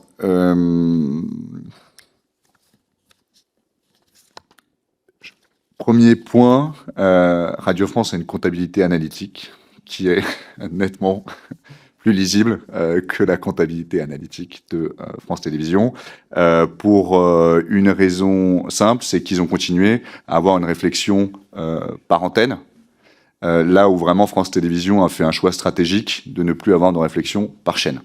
Donc ça offre quand même une lisibilité qui est plus simple pour les équipes de contrôle. Deuxièmement, le plan et la trajectoire financière qui a été présentée à la mission, encore une fois, avait un déficit et un besoin en financement non couvert qui était de l'ordre de 20 millions d'euros, ça nous paraissait atteignable par différentes mesures d'économie. Et donc, c'était moins crucial que pour France Télévisions dans l'atteinte de la trajectoire financière qui s'était fixée. Ensuite, et là on vient à la qualification d'insuffisante quand on parle de la culture de l'efficience chez France Télévisions. Essentiellement, nous avons qualifié ainsi la culture de l'efficience chez France Télévisions parce que dans la trajectoire qui était présentée à la mission, il y avait trop peu de mesures de productivité et d'économie, alors qu'on était et qu'on est vraiment dans un mouvement de transformation et de bouleversement profond des médias. J'ai plus tous les chiffres en tête, mais c'était de l'ordre de, sur la durée du COM, ils voulaient rebasculer 200 ETP, ce qui était de l'ordre de 5% des effectifs, sur de nouvelles missions. Donc ça nous paraissait quand même, sachant qu'on était sur un contrat d'objectifs et de moyens qui courait de 2024 à 2028, un peu limité par rapport au bouleversement en cours. Et donc, on incitait la direction à aller plus loin pour donc relever les enjeux du moment.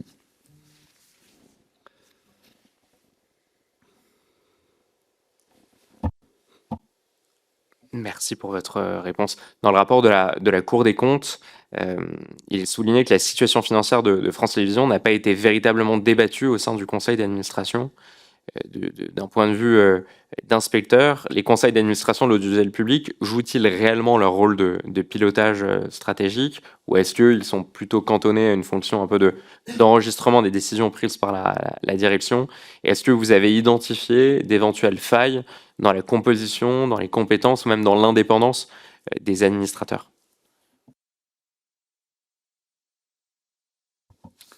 Alors, la mission a pu rencontrer plusieurs membres du conseil d'administration. Alors, de France Télévisions, j'en ai le souvenir encore vivace. De Radio France, je ne sais plus. Mais nous avons rencontré notamment le président de la section d'audit du conseil d'administration de France Télévisions et celui de la stratégie aussi, je crois. Et c'était des personnes qui étaient extrêmement qualifiées, qui avaient donc une vision qui effectivement était très stratégique, ce qu'on demande à un conseil d'administration. Voilà, je pense que ça répond à la question qui a été posée. Une autre question que j'ai posée à Madame la Ministre ce matin. Si j'en crois à la Cour des comptes, l'État aurait remboursé à France Télévisions 37 millions d'euros d'impôts depuis 2017, ce qui correspond à un crédit d'impôt audiovisuel. Alors si donc on retranche ces impôts que l'État lui a remboursés, les déficits cumulés de France Télévisions n'atteignent pas 80 millions d'euros, mais atteindraient plutôt près de 120 millions d'euros.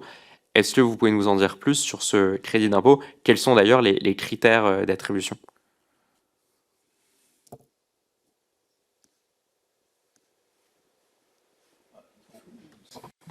Allez-y. Nous n'avons pas d'informations sur ce sujet.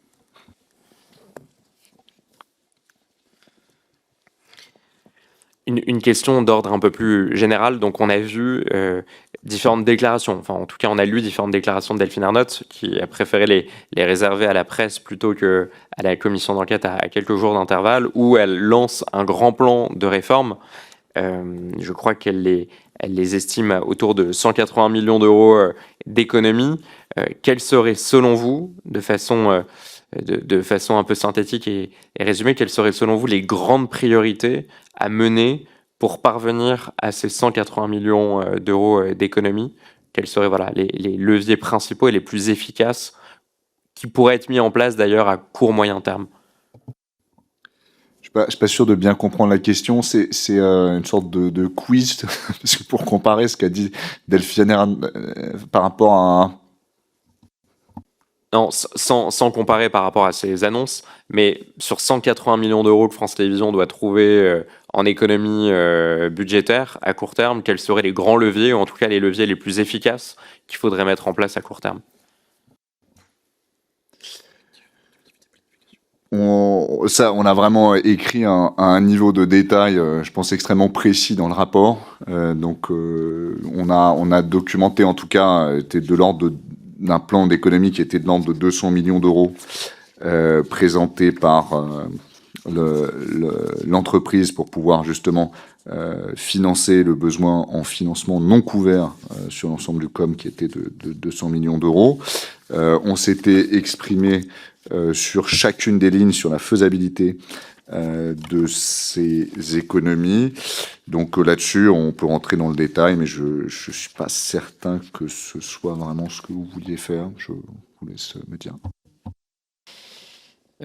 Peut-être une autre question. Qu'est-ce qui, dans votre travail que vous avez mené, qu'est-ce qui relève finalement du pouvoir politique, de l'État, du ministère de la Culture, de la ministre de la Culture, et qu'est-ce qui relève des dirigeants? On parle dans cette commission d'enquête de beaucoup de sujets importants, par exemple du cadre social, le rapporteur l'a évoqué à plusieurs reprises. Enfin, il y a des réformes que vous appelez de vos voeux, mais il y a un moment, il y a des choses qui relèvent de décisions politiques, du ministère, de la ministre ou du ministre, et puis des décisions qui relèvent des dirigeants. J'imagine que la question de la comptabilité analytique, tous ces sujets relèvent plutôt des dirigeants ou des dirigeants d'entreprises publiques. Et puis, il y a des décisions plus politiques. Qu'est-ce que vous pouvez nous dire aussi à un moment donné du pilotage politique de ces structures, de ces entreprises publiques? Et puis, j'aurais une question peut-être pour les auteurs du rapport plutôt sur les modalités de financement de l'audiovisuel public. Aujourd'hui, comme vous voyez, effectivement, la concurrence plus forte, en tout cas plus accrue dans le secteur, à la fois des médias privés, mais la concurrence des réseaux sociaux, des plateformes étrangères. Vous voyez peut-être aussi une remise en cause parfois, ou en tout cas on va dire des variations budgétaires, des crédits de l'audiovisuel public qui varient régulièrement avec cette remise en cause de la redevance, de la CAP. Comment vous réinterrogeriez vos recommandations au contexte actuel?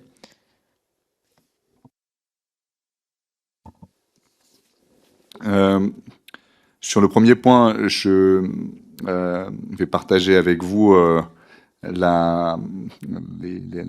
tout cas les constats de la mission lorsqu'elle a rendu ses travaux.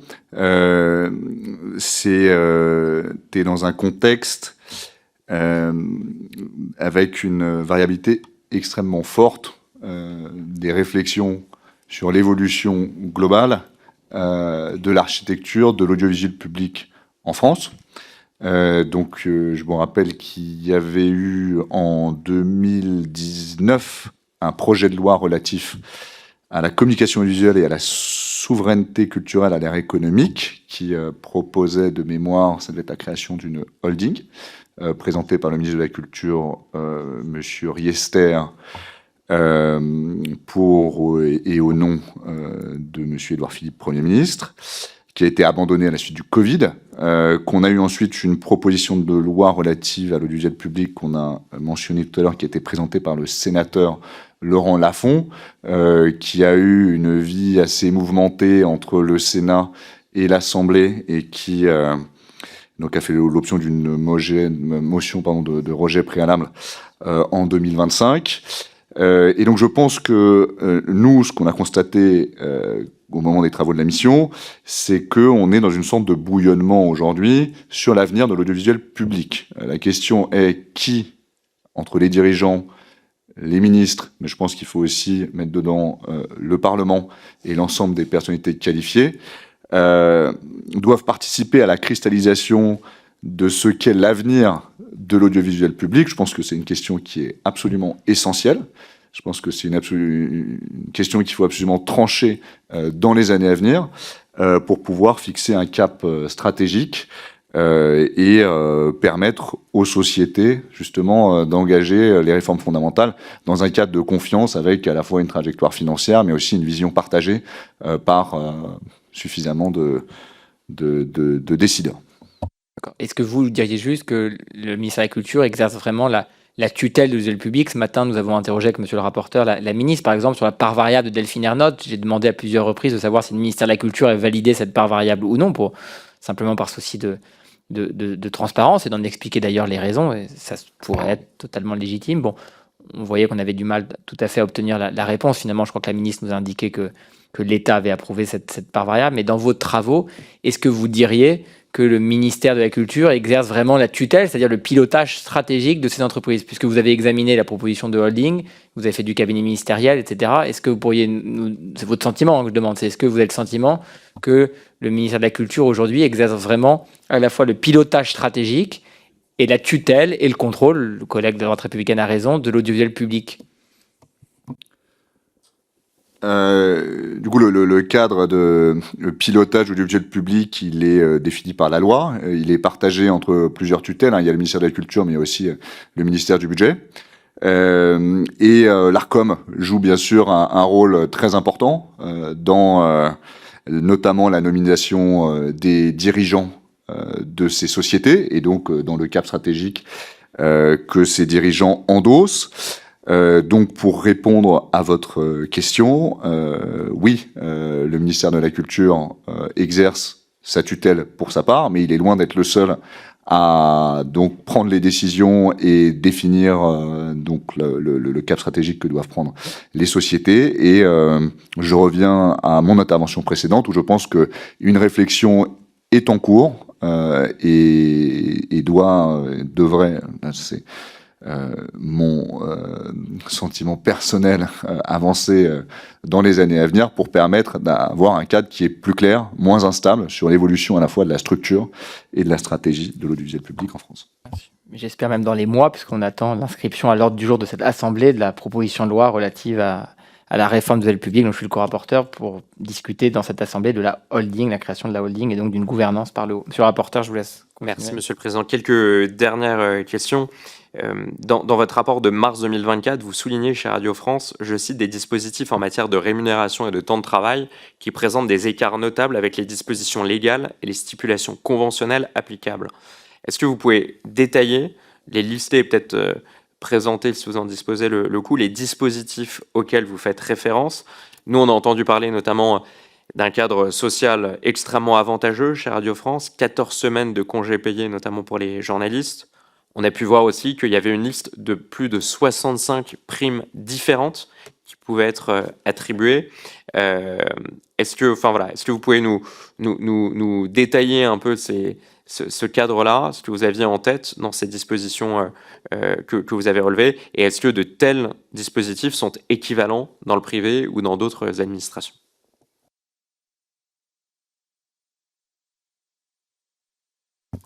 Là, effectivement, le rapport s'est penché sur ces questions-là.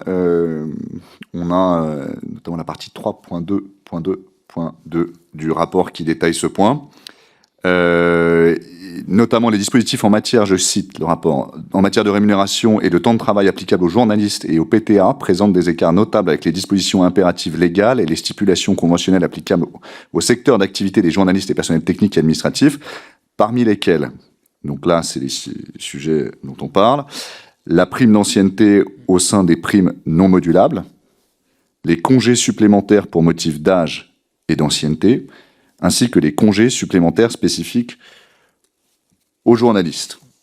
Si vous voulez des éléments chiffrés, le rapport précise, en 2022, le total des primes non modulables versées aux journalistes en CDI de Radio France s'est élevé à 3 562 000 €, soit 7,14% des salaires bruts versés à ces mêmes journalistes, et celui des primes non modulables versées aux PTA et PARL en CDI de Radio France s'est élevé à 5 604 000 €, soit 3,7% des salaires versés à ces mêmes salariés. Et est-ce que selon vous, ces primes notamment que vous expliquez, et puis ce cadre global, social global, est justifié et légitime par rapport à la nature des missions effectuées, et légitime aussi au regard d'autres entreprises ou administrations publiques? Globalement, la mission donc n'a pas et considère que les personnels chez Radio France n'ont pas des rémunérations qui sont trop élevées. Je pense que ça a été extrêmement clair pour la mission. Et par rapport aux 14 semaines de congés payés pour les journalistes ou les 65 primes différentes, est-ce que c'est un élément que vous avez constaté et qui, selon vous, est très différent par rapport au cadre social d'autres entreprises publiques? Alors, quand je parle de la rémunération, c'est la rémunération globale avec les primes. Quand on congé, là-dessus, on n'a pas fait de comparaison particulière, donc sans commentaire.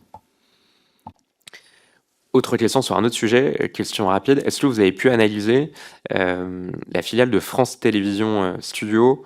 Donc, est-ce que vous avez pu aussi observer des différences ou des comparaisons entre le coût de la production quand il est interne par rapport au coût de production quand il est externalisé à des sociétés de production?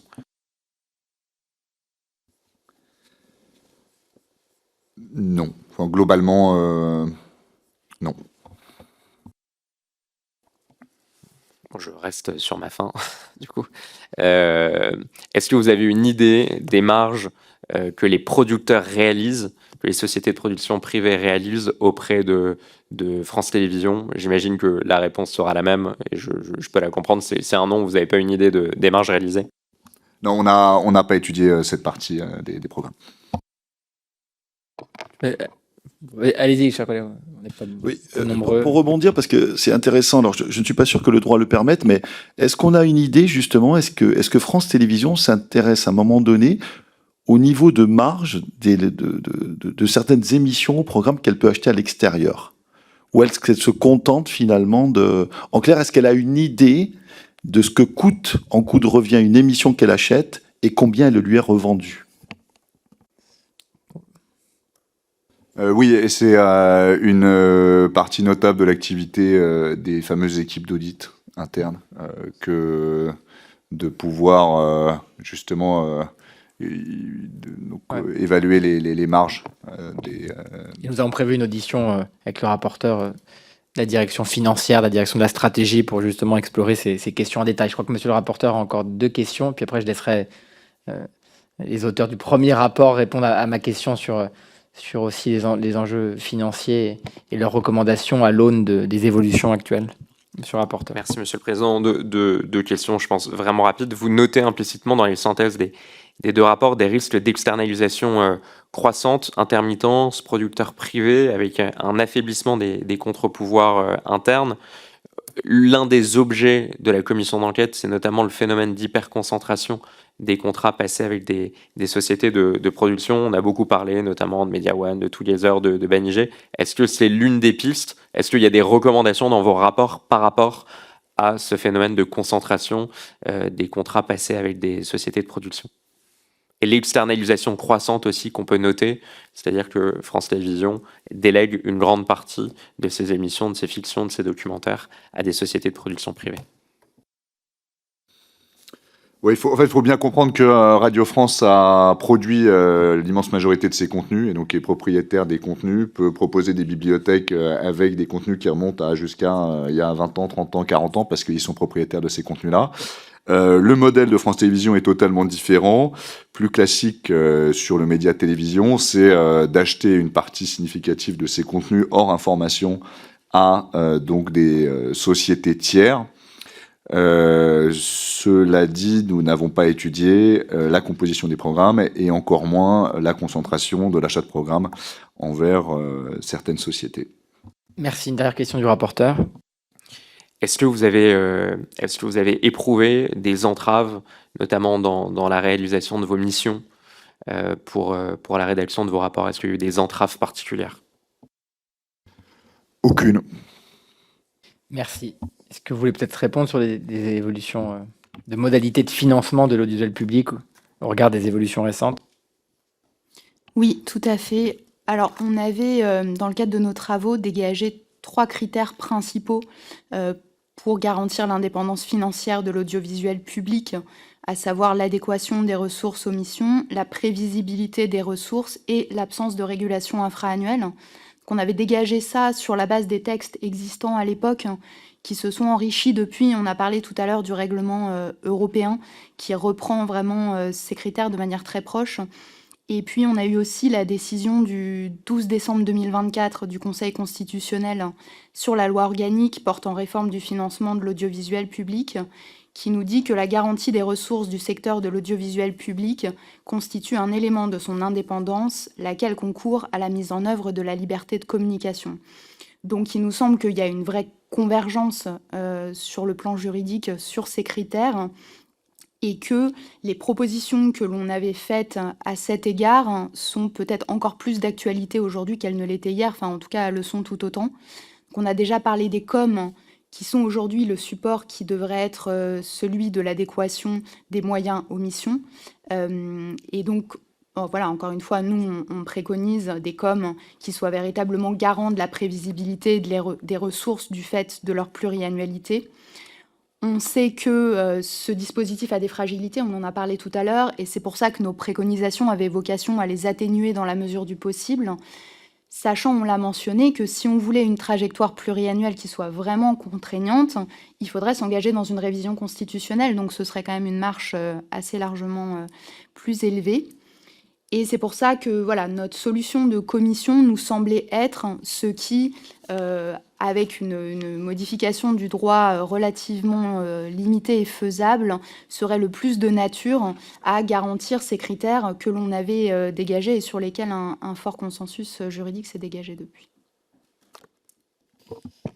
Je vous remercie pour cette audition approfondie et nourrie qui vient mettre un terme à ces 8 auditions de la semaine. Et j'indique aux collègues présents, aux journalistes qui nous écoutent et aux Français qui nous regardent le programme de la semaine prochaine, puisque nous allons poursuivre nos travaux avec le même rythme et des auditions nombreuses.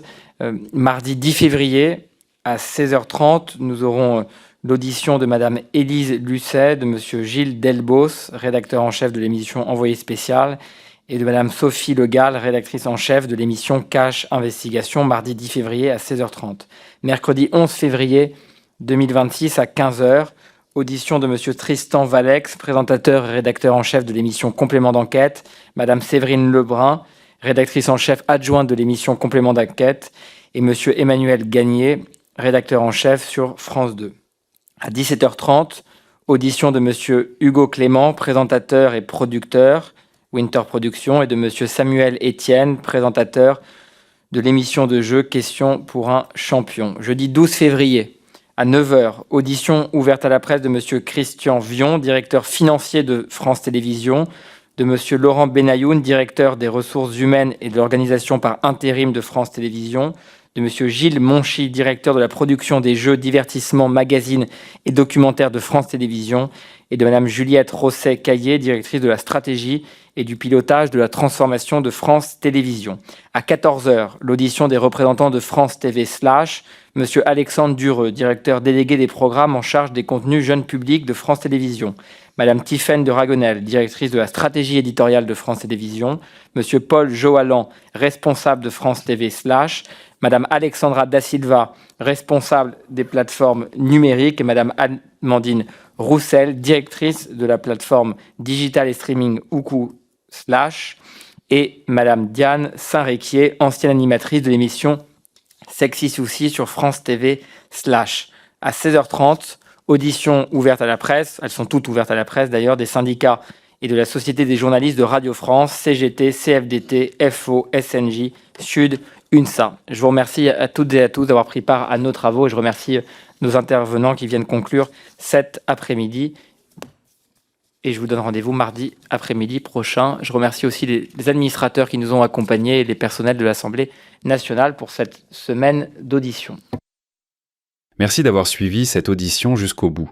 Si vous souhaitez continuer à suivre les travaux parlementaires et les enjeux institutionnels autour de l'audiovisuel public, abonnez-vous à Hémicycle, likez la vidéo et partagez-la.